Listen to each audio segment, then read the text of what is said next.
Il n'est jamais fini. Son père était déjà très bon, lui aussi il arrive et puis il est très jeune, donc il a choisi le bon club, je pense.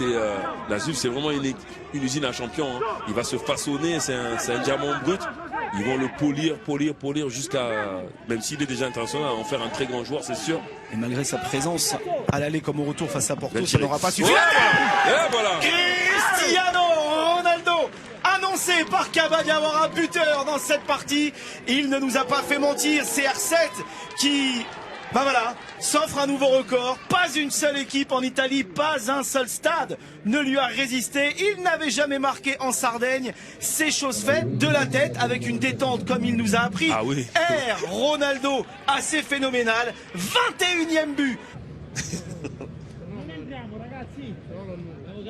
Et l'arbitre qui demande aux garçons de rester bien derrière la ligne. On sait que ça a eu cette semaine une incidence en Ligue des Champions.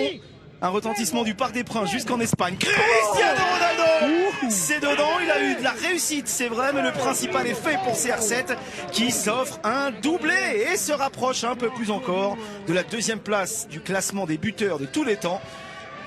Le légendaire Romario. Ronaldo s'offre lui un 22e but. Et petite consolation, si l'Inter est devant, c'est bien le Juventino, qui lui occupe la première place des buteurs, plus que jamais.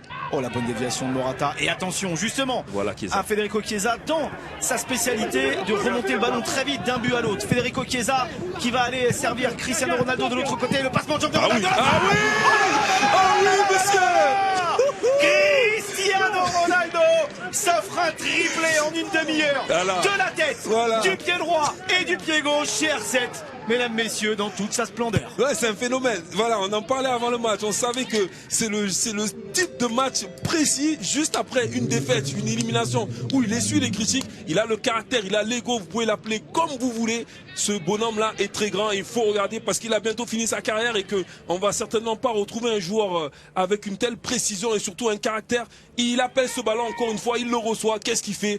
On a tous pensé qu'il allait... partir sur le côté droit, passement de jambes comme à ses plus belles heures, et bien sûr il arrête le défenseur, il se décale et la frappe est tellement puissante, pied droit, pied gauche, c'est pareil, ça fait 3-0, triplé de Cristiano, et quel triplé, hein, pied droit, pied gauche et de la tête, c'est parfait messieurs dames, c'est parfait, on se régale.